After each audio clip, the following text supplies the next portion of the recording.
too early for this. Can you just repeat that last line, Connor? Can't for the moment. I might afterwards. I'm sweating just saying it. Okay. I'm very hot, lads. What temperature is it over there? It's pretty warm, and I've got the window open because it's so hot in this room that I need the window open. But Pete is going to go crazy because he's going to be able to hear the birds. So I'm really sorry, Pete. But otherwise, the flapping of my fan. Yeah.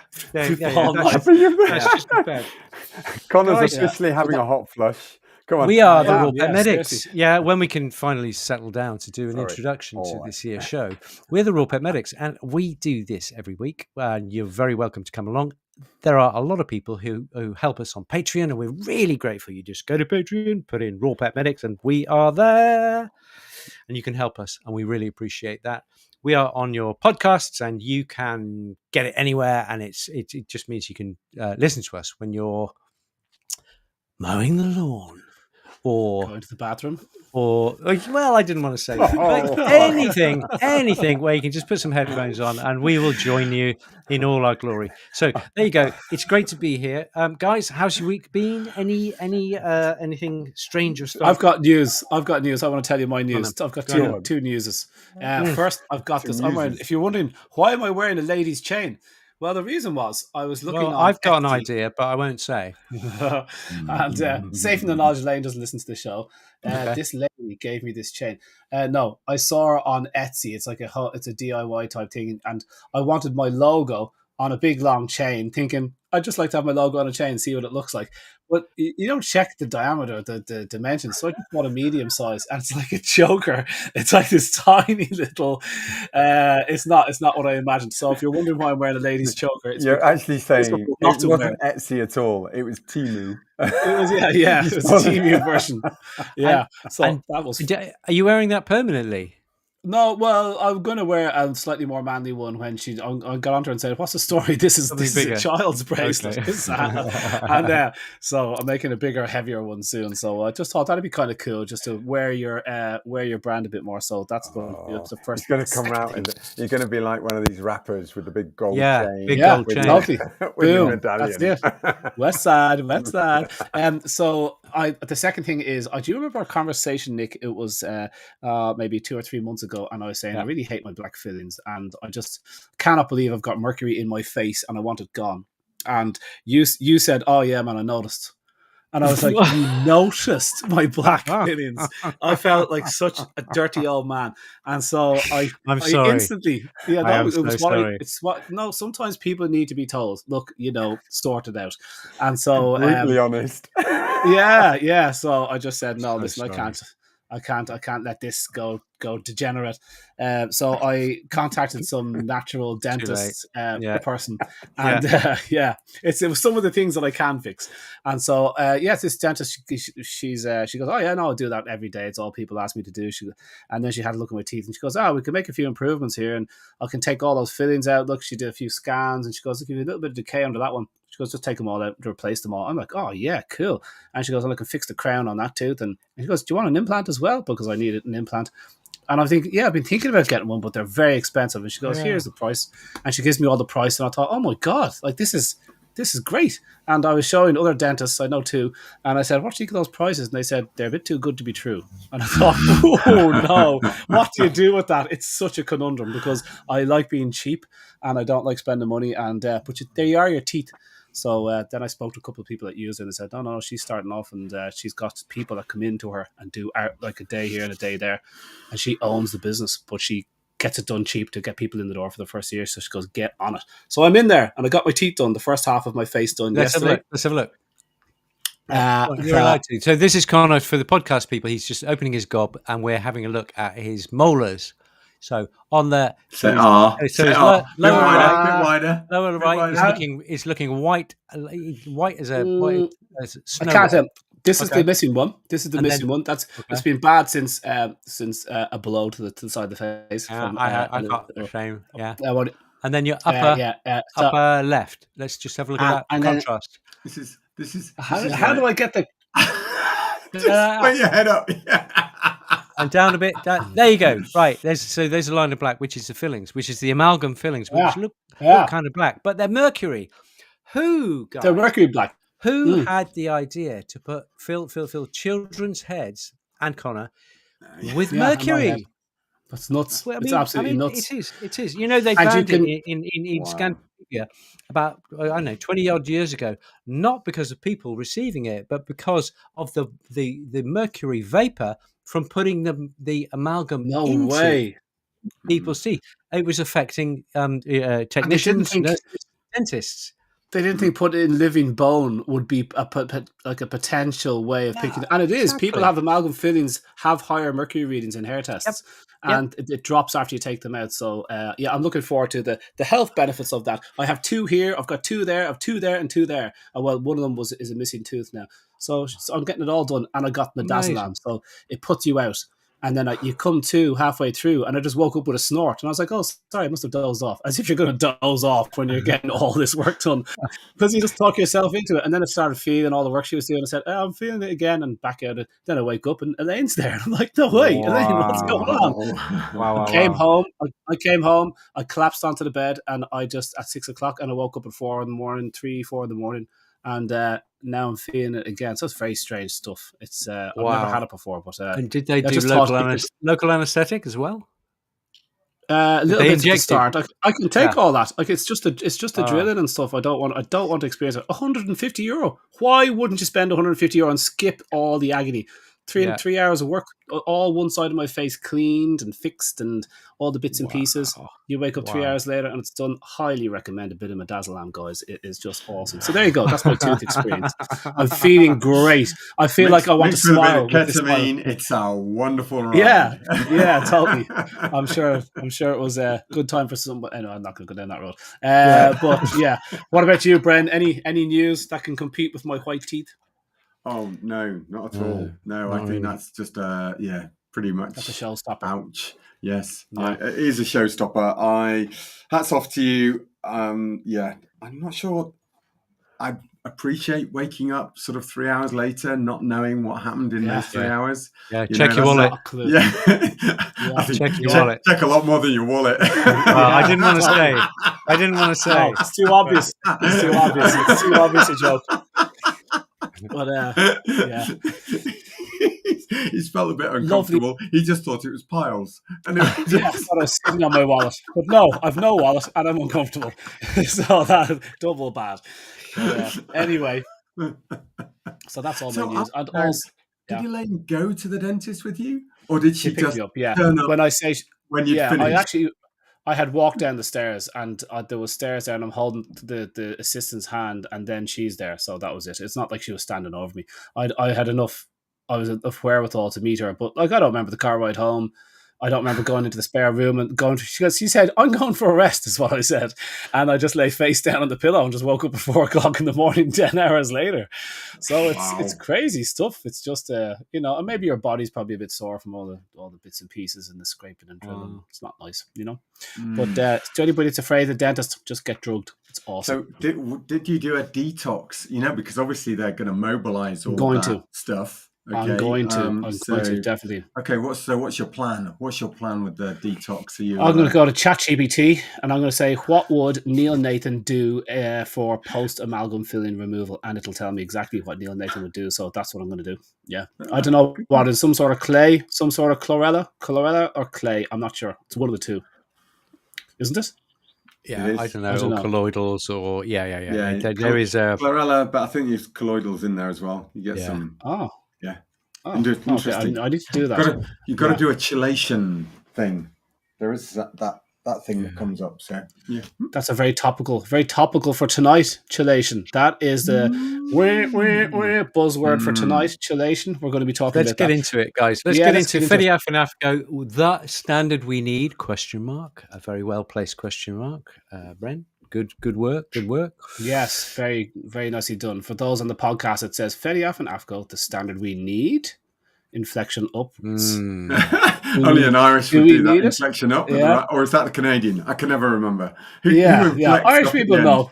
Do we do it? The Aussies. The Aussies do it. Aussies? Okay, they do. Yeah, so who wants to start us off? FEDIAF and AAFCO, who are they? I mean, Bren, you use them in your work, and Nick, who wants to start us off? Okay, I'm going to start and just say, okay, so AAFCO is the American. It stands for the American Association of Feed, not Food, Feed Control Crucial Officials. duties. Okay, and basically they watch over what goes into pet food in a very, very simple. And FEDIAF, and I don't even know what FEDIAF stands for, it's something French, but basically It's they French. are Belgium. the European equivalent, and they regulate what you can put in pet food and what you can't. And I'm not sure about FEDIAF, but I'm sure they do work with pet food manufacturers, the ultra processed manufacturers. But also, they actually, FEDIAF, to their credit, they do have a raw wing as well. So that's wonderful in terms of FEDIAF, yeah. Because Greg Van Pra, who's Benefit Natural, he is very high in FEDIAF now, yeah. So he's on the committees, and he is a raw In food FEDIAF? Advocate. Yeah, in FEDIAF. I thought it was I thought it was PFM UK he was in. No, but, he's gone, leapt great. into Europe, so that's good. So we've got somebody Good there. thing for all However, feeding.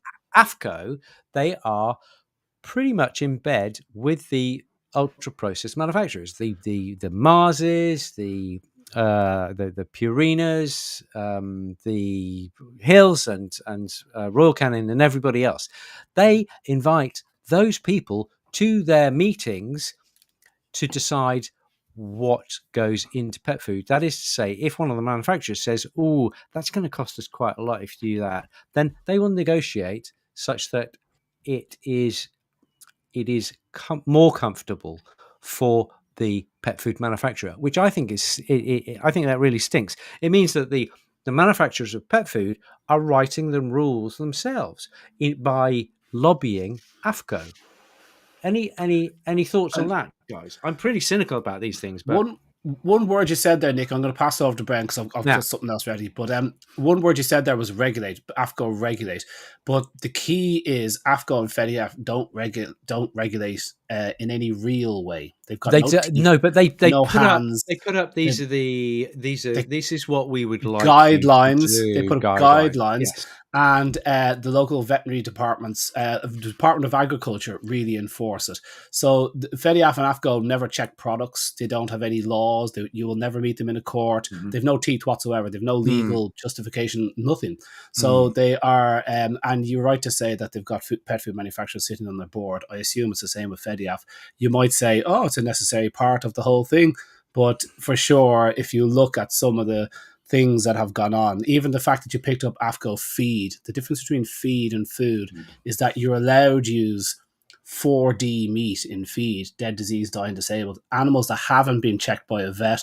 Like, it's the absolute waste ground of, and now that doesn't apply in Europe because since BSE, we burn everything that's, not human consumption. Yeah, so we're a bit tighter here, but in the US, feed is something you definitely don't want to be feeding. So AAFCO are feed officials. Anyway, Bren, what do you know of AAFCO and FEDIAF? You use them with your work with Bell and Duke, don't you? Yeah, but at some point you've got to draw a line. Okay, at which point the downside is we've got so many organisations, so many professionals which hang their hat on those standards set by those two organisations, FEDIAF and AAFCO, and it's a shame because we'll go on to talk about, are they actually the right standards that we should be looking at for nutrition?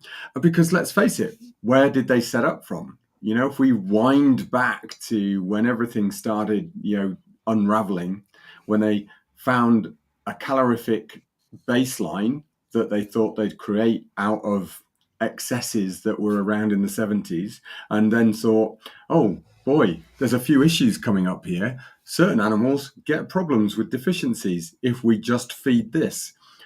So you ended up with all of those effectively advices coming through, and they set up, well, we better start advising that there's certain levels of taurine going in, there's certain levels of vitamin A going in, there's certain levels of, and so it builds up. What always makes me chuckle is that people hold these to the gold standard, but every 2 or 3 years, they're suddenly adjusting them because, oops, we made a mistake. And we now need to change the advice. And I think one of the latest ones was talking about vitamin D and which vitamin D should be appropriate for dogs and cats. And we'll talk about that in a bit. But for the last 20 years, I've heard people in the UK saying FEDIAF is the thing. But yet none of them have talked about the adjustments that they've made in that 20 years because they got it wrong. So, I don't think we should be saying that they know it all and that they've got it right. And the reason that they're getting it wrong so much is because they're taking a vegetable matter baseline, calorific rich, usually grain, but some sort of baseline food. And they're trying to adjust it as much as possible to emulate meats. Yeah. And when you do that, you've got to then keep adding stuff in to try and make it up to what's nutrient appropriate for our carnivores. Yeah. Are they trying to emulate meats? Because it's impossible to emulate meats with a high grain carbohydrate food. What they're trying to do is they're trying to start with a starchy base because it's dead cheap. Yeah. And the American farmers make too much maize and too much wheat and too much soy. And so they can use those things as the base because they're dirt cheap.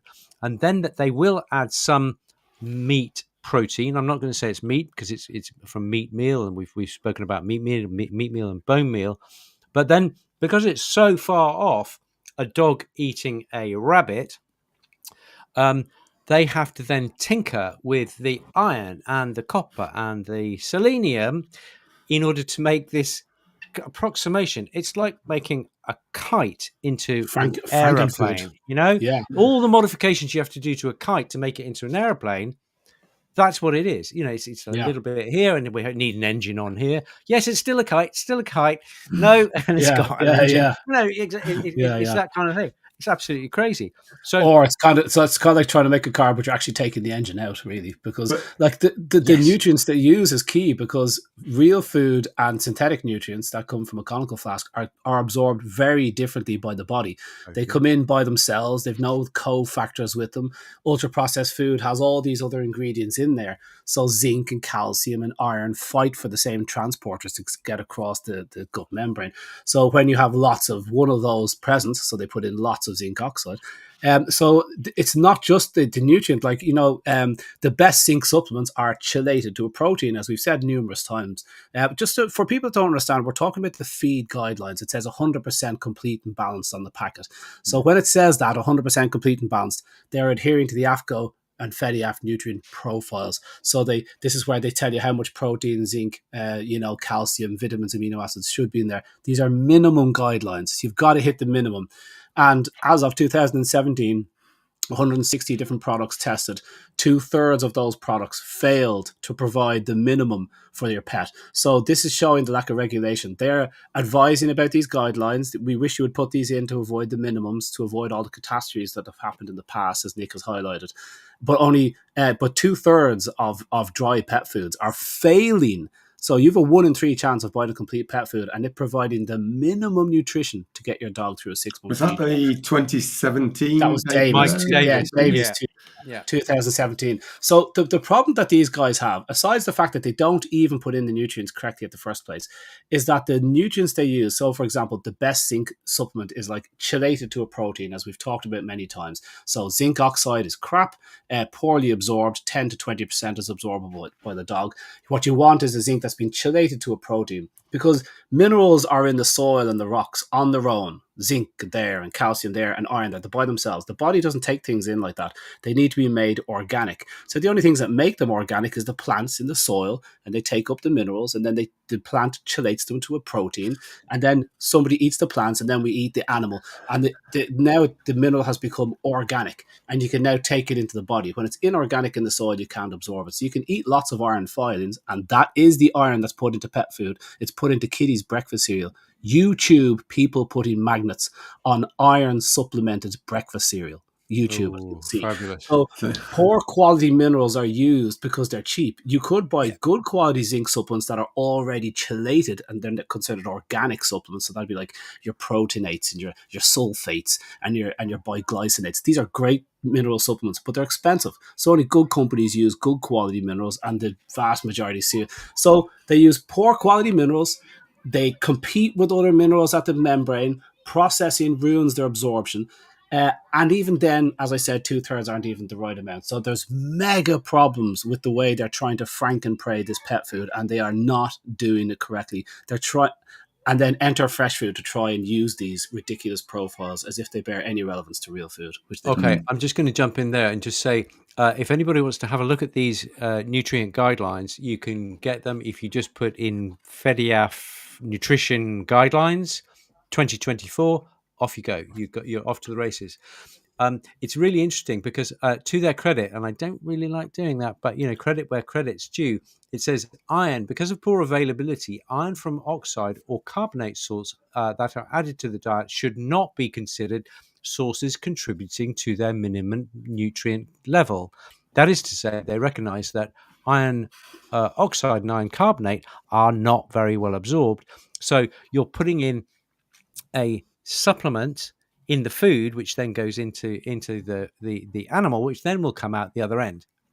Okay, i.e., making absolutely no contribution to the iron benefit, the nutritional level of iron there. However, when it comes to zinc, no mention whatsoever. So you can use but that's because what will happen in about 2 years' time, somebody will finally point that out, and after they've decided the flavor of coffee that they want as to whether it's got vanilla syrup in or not, and whether they're going to have 2/3 milk or 1/3 milk, they'll then get on to the point of deciding some of the nutrient contents, and somebody will point out, maybe it's not absorbed as much, and they'll make a policy of, we need to tell everybody it's not absorbed as much, and they'll get onto selenium because it's a bit down the way. Iron's higher up in the alphabet, so they've already made that decision. Have you also noticed that the thing about the iron is what they therefore say, because it's not absorbed as much, they just increase the levels that they think, and this is what's relevant. This is a massive problem. That's so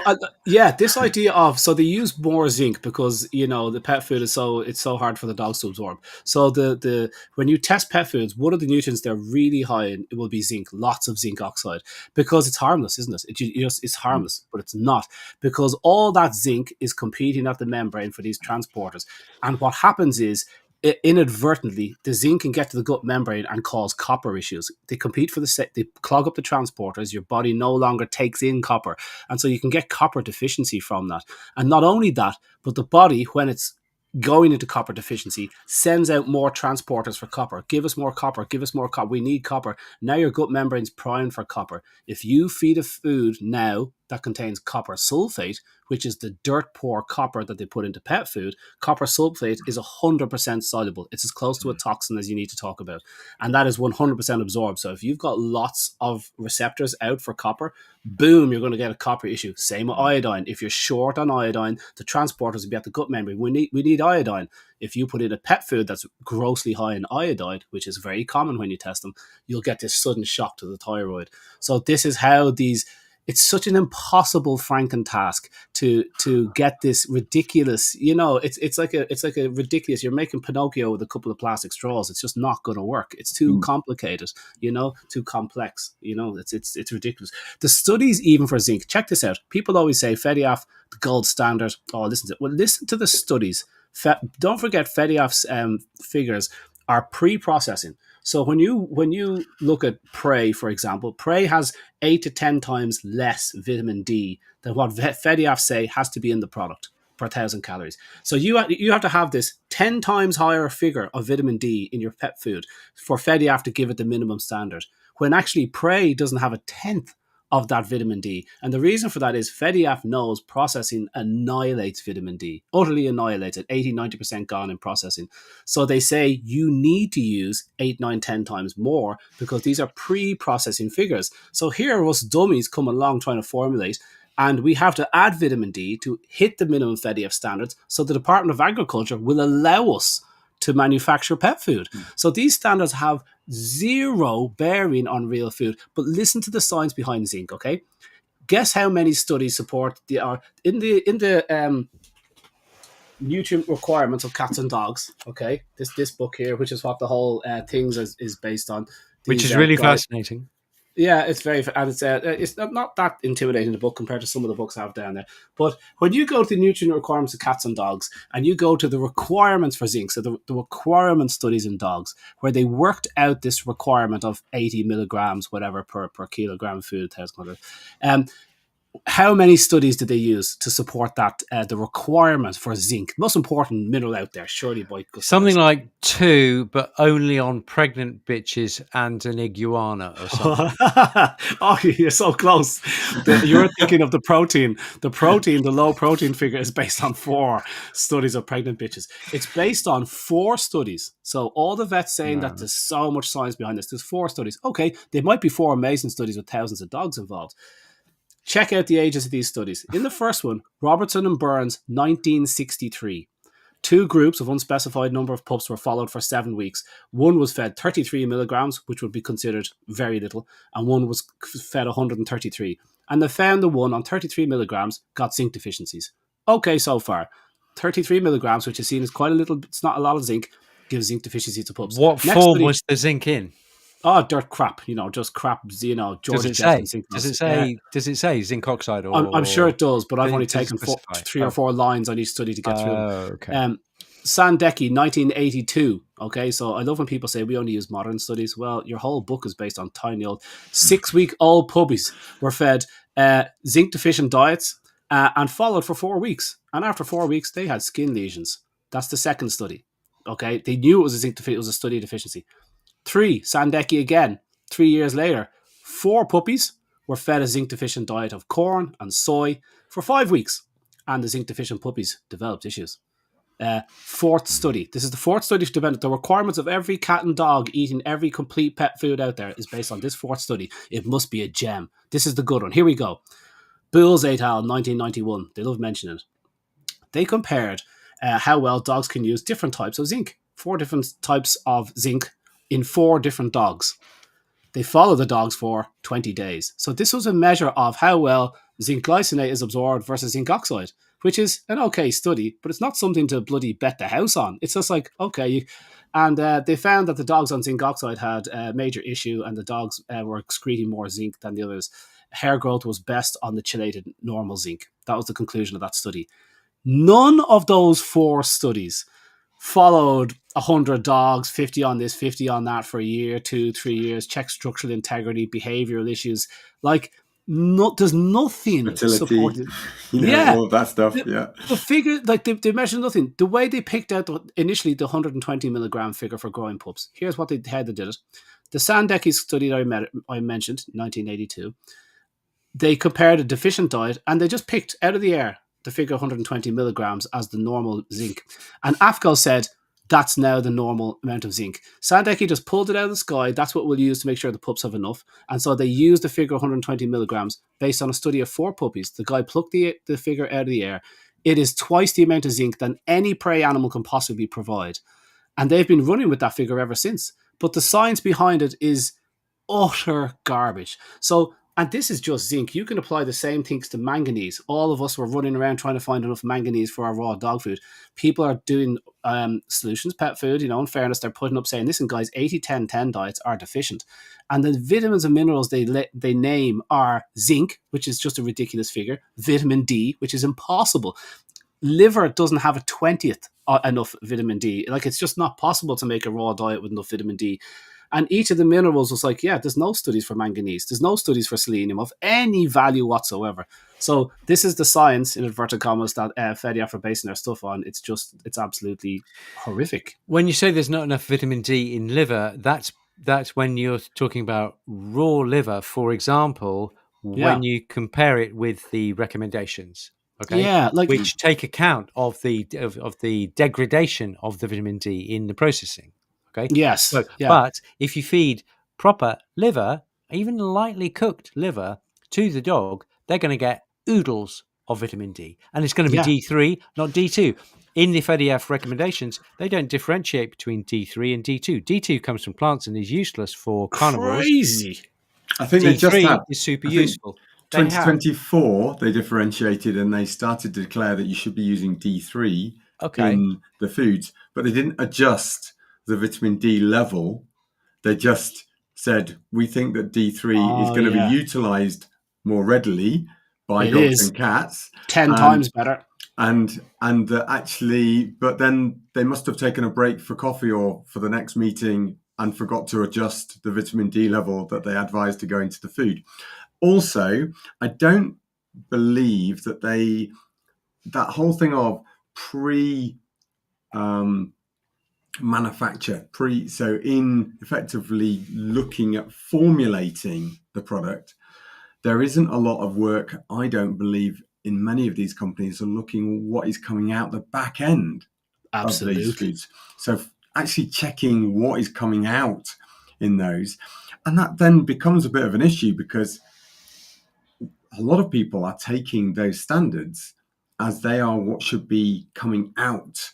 And even David said, Al, that study was, well, I tested the end product and then compared it to the guidelines.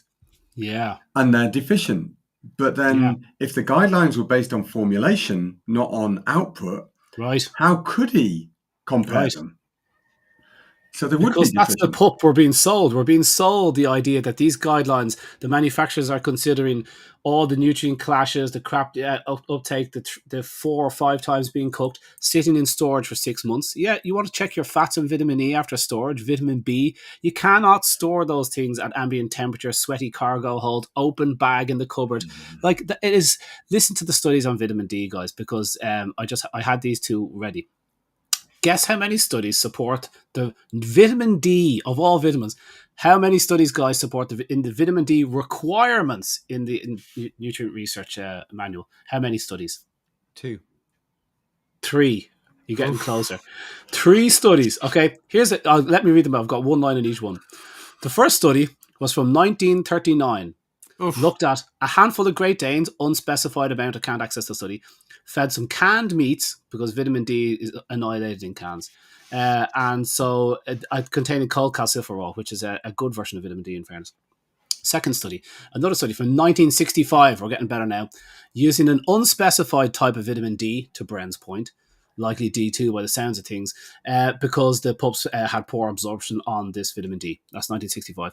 And the last study supporting the use of vitamin D in your dogs and your pups and your breed bitches.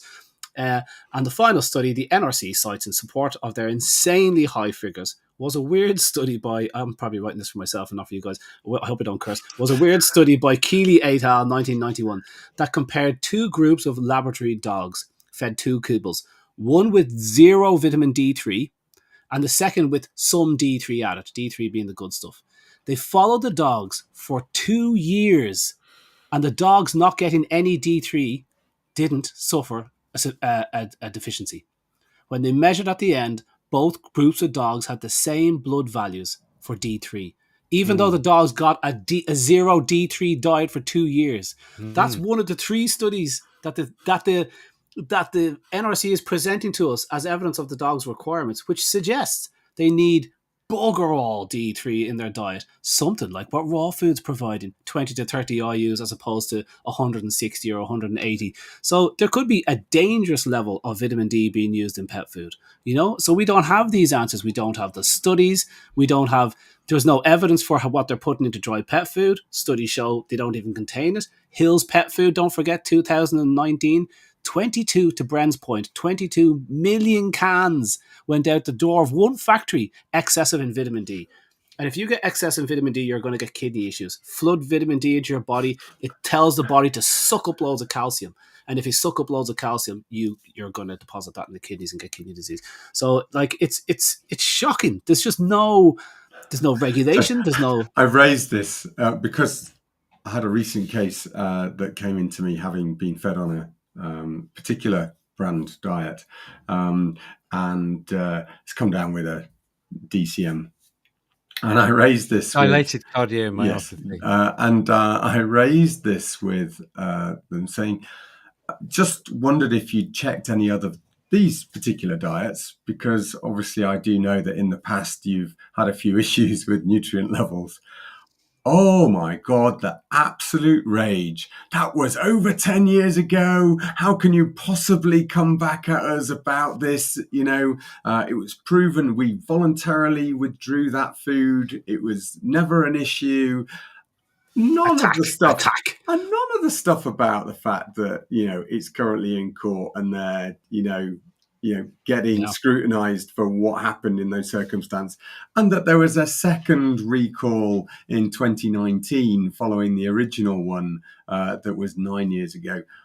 Didn't want to absolute, twist the knife, but from that point of view of they absolutely hate the fact that somebody highlights that, let alone that whole 2017 paper saying, 90%, they're all saying, well, it was our food, when it was, for the kibbles, I think it was, as you say, 2/3. I think for the cans, it was even higher. 94% of the cans. Absolutely ridiculous. Yeah. 2/3 of the prescription diets, 2/3 of the prescription diets for sick dogs are deficient in nutrients to get dogs through a 6-month feed trial. 2/3. So you have a 1/3 chance of your prescription diet. Let's hope that your vet picks up the right one. So we talked about vitamin D just a couple of weeks back. You made the query out there and we were having a chat, and we started to look, and I looked at a paper that was 2023, I think, because it was all to do with one of the vegetarian diets, looking at, well, is there an issue with using D2 versus D3? And they did that whole comparison, I think with half a dozen dogs, but, still a little bit more than the ones quoted in FEDIAF. But they came up with, after 3 months, there was no difference. And I made that query back to you. I don't think we've had the answer yet, so I'm going to ask you live. Is 3 months really enough to see a deficiency in vitamin D? The 3 studies that the NRC uses for vitamin D requirements in your dog, one of them shows dogs fed 0 vitamin D for 2 years had the same amount of vitamin D in their blood as the dogs eating the vitamin D supplemented diet. That is unexplainable, but what it does tentatively suggest is that dogs need bugger all vitamin D. In other words, they're going out hunting because the diet's so deficient. Exactly. It's extraneous. These are specifically laboratory dogs. Wow. So how do you explain that? I can't explain that. Some sort of synthesis that we don't understand, but I can't imagine it. We talk about the requement for it all the time. Yeah. We've even talked on the show about, we can synthesize it. We can synthesize it. We say dogs can't, but for all we know, there's something going on there, because those dogs should be dead. You can't go 2 years without a vitamin. That's what I've heard of. I don't. These are laboratory dogs fed 2 kibbles, one with 0 vitamin D3 added. So they suspect there must have been some vitamin D in the ingredients they used. I'm thinking bugger all. Why didn't you do your homework first of all? Just a thought, just in the last 5 minutes, just to say, this is so the manufacturers of food will amass their ingredients. They will then put those together and put them through the processing, but there is no accommodation for ingredients from different sources, different farming systems, different times of day, how long they've been out in the yard, getting rained on, getting all sorts of exposure. And so it strikes me that there is this whole thing has a veneer of guidelines and regulation and science and what have you, but actually it's the Wild West.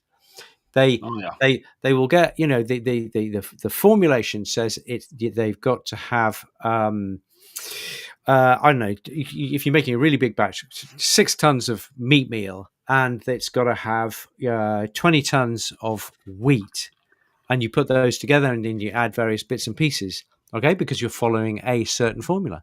But that is going to vary on a day-to-day basis. Yeah. Okay. And if you're using a computer to do your formulation, as opposed to any other formulation that's been through some kind of food trial, where you actually feed it to dogs, then it's that whole thing about the recipe does not equal what's in the final product, which is what you said earlier, Bren. So I just think it is, and I think the only thing that defends our dogs from excess and deficiency is the fact that most people will change the food 100%. On a fairly regular basis. Variation. That's the only way to do it. Like we do the kids. If it was any other way to do it, we'd be doing it with the kids. I want to say on the bottom here for people on the podcast, it says dcbformulator.com. The best you can do if you are into this complete nonsense and you want to go with the AAFCO and FEDIAF kind of guidelines, I have developed the best formulator tool available, in my opinion. It's certainly the easiest to use. It's incredibly intuitive. We spent a lot of time on it, so it works from your phone. It's not this ridiculous big spreadsheet. And you can go on to DCB Formulator, and I want all of the RPM nerds to go on there and check out that and use it. And you can put in your dog's details, and you can pick thousands of different ingredients. You can use US or UK ingredients. You can use grass-fed animals or indoor-fed animals because they're different, because stall-fed animals are fed higher copper sulfate, which is why CAFO beef is higher in vitamin in copper and whatnot. So I'm going off on one. So you can pick AAFCO or FEDIAF. You can pick health conditions. You want to make up a low protein meal? I'll make you up a low protein meal. You want to make up a low phosphorus meal? There's purine data coming for your Dalmatians and everything. So all that stuff can be accounted for, and then you analyze your ingredients. You pick who you want to balance it to, AAFCO or FEDIAF. Now, we've just destroyed the fact that AAFCO and FEDIAF bear very little relevance to reality. It is an utter Ronald McDonald, nonsensical 1950s approach to nutrition. It just doesn't apply anymore. So I am developing a third profile there, which I'm going to call the real nutrient profile. And what I'm going to do is I'm going to analyze. I've been stuck into this for the last 3 weeks. It's made me sick. I'm looking at all the wild prey I can get my hands on, and I'm checking out the vitamin and mineral levels of those and making some assumptions in that department. The figures are, sometimes actually AAFCO and FEDIAF get it close enough, but other times they are so far out. So I'm going to, and then there's things like carnivore ingredients like creatine and whatnot.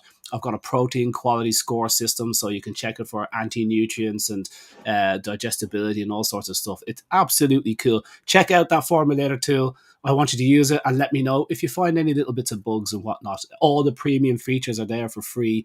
Every question costs me money, but I want it out there and being used while we find out about it. So I appreciate that. Thanks for letting me do the plug, lads. And thank you for sponsoring us tonight. Yeah, thank you very much, Connor. No, you're more than welcome. You're more than welcome. Called, for the podcast people, www.dcbformulator.com. Yes, okay, that's right. Delta Charlie Bravo Formulator.com. Yeah, Dr. Conor Brady would be an easier way to remember. Dr. Charlie Bravo. And for declaration of interest, he's officially sponsoring tonight's drinks. Yes. Anyway. Hey. Water. So that tool will do as a starting point, and it doesn't just use USDA data, which has mega problems when you look into it.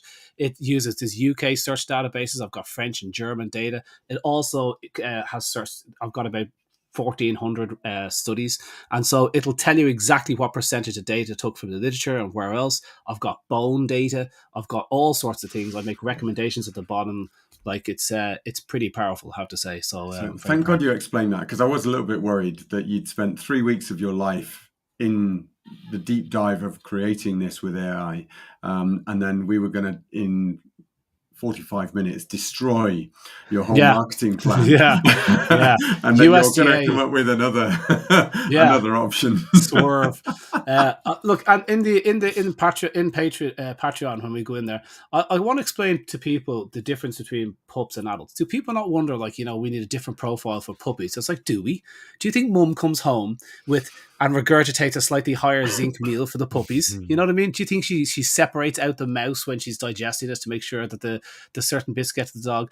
That is just nonsense to think that. They are on high nutrient milk, and then they're eating the same thing as mum from week 3.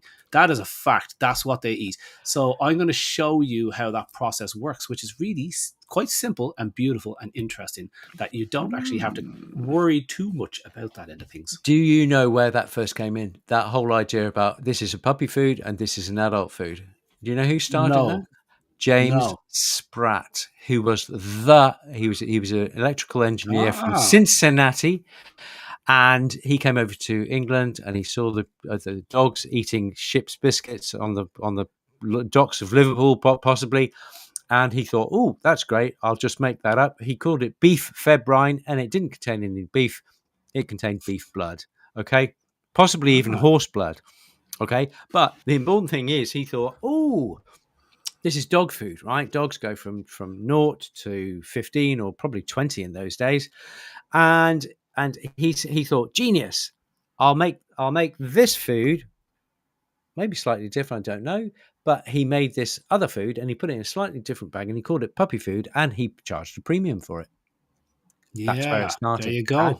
Stick a puppy on the front, and that's about, I'd say, the same amount of science is used today. Honestly, God, it's just like like there's no studies of pups that we can hang our hat on. There's just, and there's certainly no studies of adult dogs. A lot of the recommendations are based on books. When you see the calcium stuff, I mean, there's every single nutrient. It's like that is what you're basing studies of Great Dane puppies.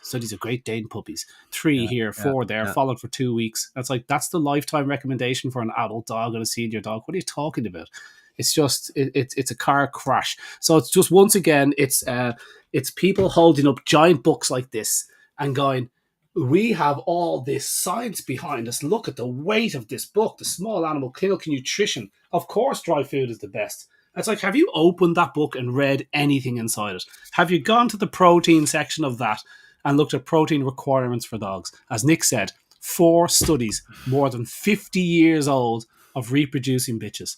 It is utterly irrelevant to your dog's health and optimum health, longevity and wellness. Not measured, not a consideration. Yeah, I think it's the processed pet food industry started with deception and, riding by the seat of their pants, and they have been doing the same thing ever since, with this thin veil of science over the top.